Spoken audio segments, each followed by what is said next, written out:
Dearly beloved, for those of us who don't read manuals or have a short attention span, here's a very short primer on how to wrap your head around Sugar, the new plugin by Process.audio. Here we go. Process.audio. Sugar is an audio sweetener. Think of it as the 21st century version of the Dolby A-Trick or an Aphex processor, except it's phase linear and full spectrum, and it has tricks up its sleeves. Sugar has 4 separate sections with 2 different colors per section. Just use the fader on your target section to add color. Up is more. The name of the section gives you an idea of the frequency range that the color is added to, like low, mid, high, or air. Remember to flip the color switch to see which color works best for that section. Done.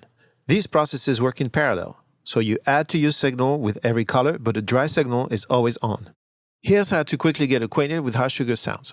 Try the low section on bass drums or thin mixes. Try the mid section on basses or vocals recorded with a Chinese microphone, for example. Warm is a good place to start for thin vocals.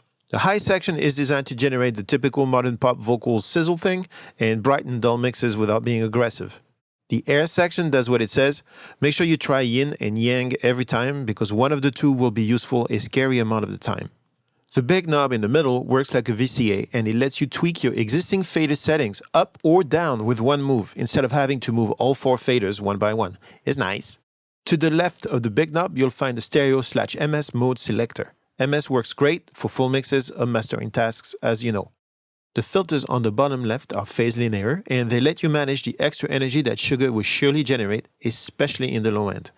They're also great for special effects like, telephone voice and stuff. Lastly, the saturation circuits on the bottom right of the interface are the cherry on top of the sugar cake.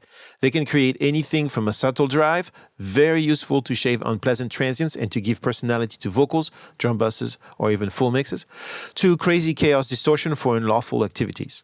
That's it. That's Sugar. Do try this at home. Process.audio.